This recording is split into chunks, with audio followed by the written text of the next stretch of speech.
प्रिय दर्शकों, नमस्कार। आज मैं आपको जन्म कुंडली में बनने वाले एक विशेष महाधन योग के बारे में बताने वाला हूँ। ये योग हर एक कुंडली में नहीं बनता है। केवल 6 विशेष लग्नों में ही ये योग बन पाता है। ये किस प्रकार से बनता है, किन किन लग्नों में बनता है, आज मैं आपको इसकी जानकारी अवश्य से देने वाला हूँ। लेकिन इसके अलावा जो लग्न बच जाएंगे उनमें भी ये योग कम मात्रा में प्रभावी होने वाला किस प्रकार से बन सकता है या कैसे इसका प्रभाव आप देख सकते हैं, इसकी जानकारी मैं आपको दूंगा। तो आप किसी भी लग्न के हो, आपके लिए ये वीडियो महत्वपूर्ण रहेंगी। आपको ध्यानपूर्वक ये वीडियो देखना चाहिए। और इसके अलावा मैं आपको ये भी बता दूं कि जो ये मतलब मैं लग्न के बारे में या कुंडली के बारे में आपको बताऊंगा, तो इसमें आपको भी अपनी कुंडली के अंदर एक विशेष ग्रह को देखना है। और उससे पहले ये भी आपको ध्यान रखना है कि हो सकता है आपने जिस समय पर किसी भी कुंडली में ये योग देखा हो, उसका पूर्ण प्रभाव व्यक्ति के जीवन में नहीं आ पाया हो। लेकिन उसके लिए आप अगर दशा अंतरदशा का विचार करेंगे, व्यक्ति की आने वाली स्थिति का विचार करेंगे, तो आपको पता लग जाएगा कि किस समय पर इस व्यक्ति को जीवन काल में धन सुख समृद्धि मिलने वाली है। क्योंकि ये योग जिन दो ग्रहों के प्रभाव से बनेगा, उनका समय व्यक्ति के जीवन में जब भी चलेगा, उसे धन सुख सुविधा अवश्य से प्राप्त होंगी। अब ये योग कैसे बनता है, कैसे इसका प्रभाव आपको देखना है, वो मैं आपको बताता हूँ। उसके लिए आपको अपनी जन्म कुंडली सामने रखना है और केवल लग्न कुंडली में ही इस योग को मिला करके देखना है। अब इसमें एक बात ये भी आप ध्यान रखें कि जैसे कुंडली में 12 भाव होते हैं, ये मैंने यहाँ पर एक चार्ट बना दिया। इस कुंडली के अंदर एक जो खाली कुंडली है, इसमें केवल 12 भाव के नाम लिखे हैं। अब आपको क्या करना है, ये जो 12 नाम लिखे हैं, इसमें से आपको एक ऐसा ग्रह आपकी कुंडली में देखना है जो कि केंद्र और त्रिकोण दोनों का स्वामी होता है। कौन कौन सा, जैसे मैं आपको बता दूं, प्रथम भाव, चतुर्थ भाव, सप्तम भाव और दशम भाव। इस कुंडली में जहां पर लिखा है उसे केंद्र के भाव कहते हैं। और त्रिकोण में जन्म कुंडली का पंचम भाव और नवम भाव ये त्रिकोण में आता है। वैसे लग्न भी आता है, लेकिन लग्न को भी केंद्र में कंसीडर करके चले। तो आपको क्या देखना है कि केंद्र के चारों भावों में और त्रिकोण के दोनों भावों में क्या कोई आपकी कुंडली में ऐसा ग्रह आता है जिसमें वो अकेला ग्रह केंद्र और त्रिकोण दोनों का स्वामी बन जाए। यह हर लग्न में नहीं होगा। किन किन लग्न में होगा, अगर मैं उन लग्नों की बात करूं, बाद में फिर अन्य लग्नों में कैसे बनेगा उसकी बात आपको बताता हूं। जैसे जिन लग्नों में ये योग बनेगा, उसमें सबसे पहला लग्न है वृषभ लग्न। क्यों? क्योंकि वृषभ लग्न के अंदर दशम भाव का स्वामी और नवम भाव का स्वामी, दोनों भाव का स्वामी शनि ग्रह बनता है। शनि की 10 और 11 नंबर की जो राशियां है, वो इसमें नवम और दशम यानी केंद्र और त्रिकोण दोनों में आती है। ऐसे ग्रह को कुंडली का योग कारक ग्रह कहा जाता है। और ये हर कुंडली में नहीं होता। जैसे वृषभ लग्न में हो गया कि वृषभ लग्न में योग कारक ग्रह होता है जो कि शनि ग्रह होता है। इसके बाद यदि आप कर्क लग्न देखेंगे, तो कर्क लग्न में दशम भाव का स्वामी मंगल होता है और वही मंगल पंचम भाव का भी स्वामी होता है। इसीलिए कर्क लग्न में मंगल जो है योग कारक ग्रह की भूमिका में होता है। यही बात सिंह लग्न में भी लागू होती है। सिंह लग्न में भी मंगल योग कारक ग्रह होता है, क्योंकि ये कुंडली के नवम भाव और चतुर्थ भाव का स्वामी होता है। इसके अलावा तुला लग्न के अंदर अगर आप देखेंगे, तो वहां पर भी शनि योग कारक ग्रह होता है, क्योंकि वो कुंडली के चतुर्थ और पंचम दोनों भावों का यानी केंद्र और त्रिकोण दोनों भावों का अकेला ग्रह स्वामी होता है। इसके बाद मकर लग्न और कुंभ लग्न, इन दोनों ही लग्नों के अंदर शुक्र ग्रह योग कारक ग्रह होता है, क्योंकि इसमें दोनों लग्नों के अंदर मकर में भी और कुंभ में भी आप देखेंगे कि शुक्र एक केंद्र का और एक त्रिकोण का स्वामी होता है। जहां मकर लग्न में आप देखते हैं कि शुक्र जो है पंचम भाव और साथ ही साथ कुंडली के दशम भाव का स्वामी होता है, और कुंभ लग्न के अंदर नवम भाव और चतुर्थ भाव का स्वामी होता है। तो इन 6 लग्न के अंदर यानी वृषभ, कर्क, सिंह तुला, मकर और कुंभ, इन 6 लग्न के अंदर योग कारक ग्रह होता है, जिससे यह महाधन योग बनता है। अन्य लग्न में भी योग कारक ग्रह तो नहीं, लेकिन प्रमुख कारक ग्रह अवश्य होते हैं, और उससे भी यह योग बन सकता है, जिसकी जानकारी मैं आपको आगे देता हूं। पहले इस बात को समझिए कि जो योग कारक ग्रह निकल कर आए इन 6 लग्नों के अंदर, अगर योग कारक ग्रह और लग्न का स्वामी कुंडली के प्रमुख या शुभ भावों में युति अगर बना लेते हैं और करीबी अंश में युति बनाते हैं, तो ऐसा योग जातक को जीवन काल में सुख, समृद्धि, भौतिकता, धन आदि सभी देने वाला है। और ये इन 6 लग्नों में सबसे ज़्यादा प्रभावी होता है।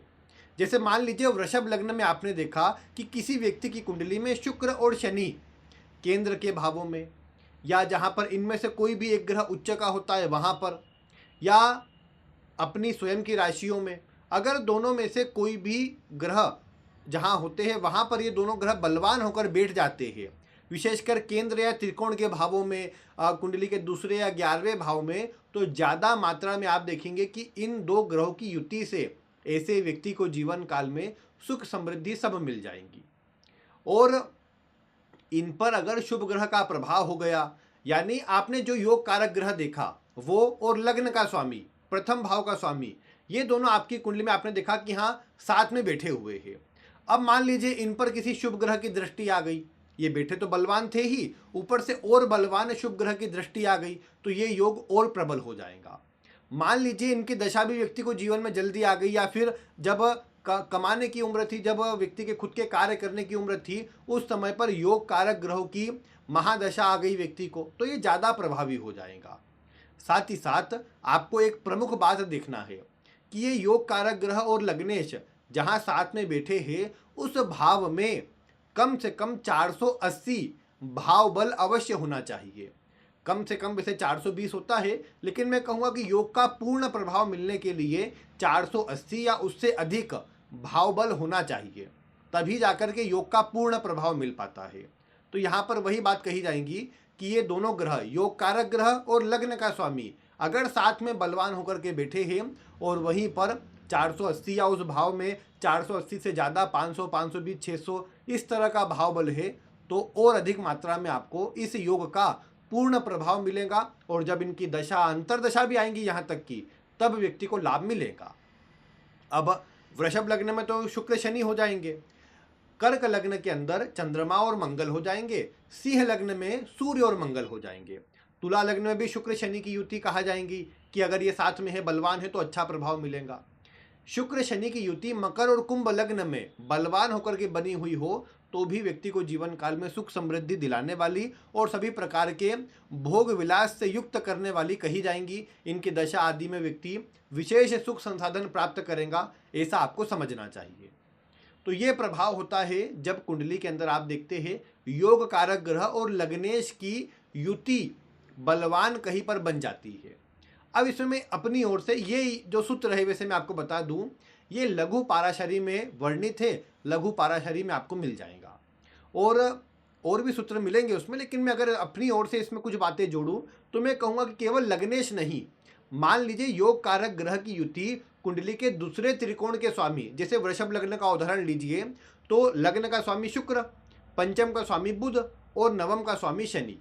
अब या तो इन तीनों ग्रह की युति हो जाए, तीनों ग्रहों का मजबूत संबंध बन जाए, या फिर मैं ये कहूँगा कि इस कुंडली के अंदर शनि का संबंध शुक्र से न भी बने, बुध से बन जाए, तो भी योग का प्रभाव देखने को मिलेगा, क्योंकि 2 त्रिकोण के स्वामी बलवान होकर कहीं बैठे हुए होंगे, तो इसके परिणाम और ज़्यादा अच्छे मिलेंगे। हाँ, अब जैसे सूर्य साथ में हो जाए और दोनों अस्त हो जाए तो प्रभाव कम हो जाएगा, राहु साथ में हो जाए, कोई और पापक ग्रह केतु आ जाए, मंगल आ जाए, तो प्रभाव में कमी आ जाएंगी। ऐसा आपको अवश्य ध्यान रखना चाहिए। अगर दोनों ही ग्रह बलवान होकर कहीं बैठे हैं तो अच्छे परिणाम ज़्यादा देखने को मिलेंगे।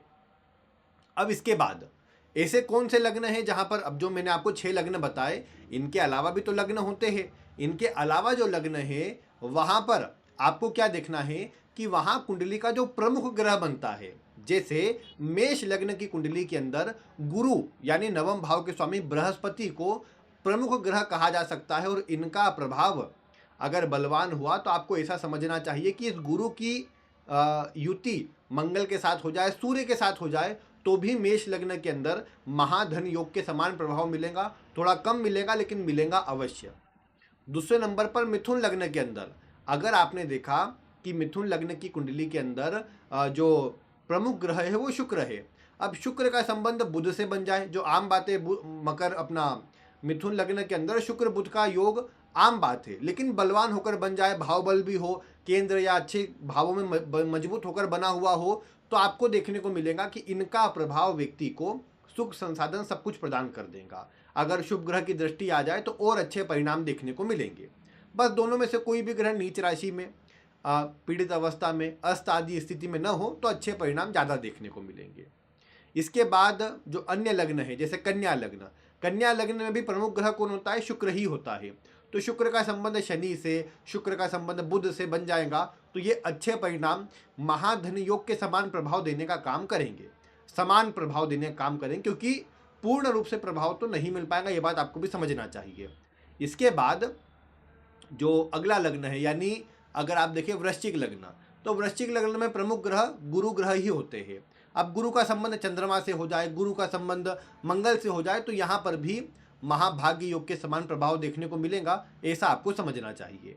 इसके बाद यदि आप देखते हैं कि अन्य लग्न यानी धनु लग्न, धनु लग्न में जो प्रमुख ग्रह होते हैं वो यहाँ पर सूर्य ग्रह होते हैं। अब सूर्य ग्रह का प्रभाव गुरु के साथ में आ जाए या सूर्य ग्रह का प्रभाव मंगल के साथ में बलवान होकर आ जाए, तो व्यक्ति अपने जीवन काल में धन सुख समृद्धि सब हासिल करेगा, घर परिवार में अन्य के मुकाबले ज़्यादा सुखी और धनी जीवन व्यतीत कर पाएगा, ज़्यादा अच्छा जीवन व्यतीत कर पाएगा। और मकर लग्न की बात करेंगे, अपना मीन लग्न की बात करेंगे, तो मीन लग्न के अंदर प्रमुख ग्रह की श्रेणी में जो ग्रह आता है वो चंद्रमा आता है। चंद्रमा बलवान भी होना चाहिए और चंद्रमा किसी प्रकार से पीड़ित या कमजोर न हो, नीच आदि राशियों में न हो। चंद्रमा गुरु के साथ संबंध बना ले, केंद्र या त्रिकोण के मजबूत भावों में अच्छी अवस्था में, और साथ ही साथ अगर मंगल से भी संबंध बनाए और बलवान होकर बैठा हुआ हो, तो अवश्य से आप पाएंगे कि इन दो ग्रहों का संबंध व्यक्ति को जीवन काल में धन सुख सुविधा सब प्रदान करने वाला बन जाएगा, जीवन काल में सब कुछ दे जाएगा। यानी कहने की बात क्या है, इस अगर पूरी वीडियो से आप समझे तो कुंडली के अंदर लग्नेश का संबंध त्रिकोण के भाव के स्वामी के साथ में बन जाता है, तो ये एक अच्छा योग होता है। अगर नवम के स्वामी के साथ बनेगा तो विशेष रूप से धन योग के रूप में गिना जाएगा। अन्य पंचम के स्वामी के साथ बनेगा तो इसे व्यक्ति के लिए बुद्धिशाली भाग्यशाली कहा जाएगा, कि व्यक्ति को ये ज्ञानवान बुद्धिमान बनाएगा और जीवन काल में बुद्धि से यत्न से लाभ कराएगा, ऐसा समझना चाहिए। तो ये बात यहाँ प्रमुखता वाली है। अब आप अपनी कुंडली निकालिए और वहाँ पर देखिए क्या आपकी कुंडली के अंदर दो त्रिकोण के भाव के स्वामी का संबंध बलवान होकर कहीं बना हुआ है। अगर लगने से जुड़ जाएगा तो और अधिक आपके लिए अच्छा हो जाएगा।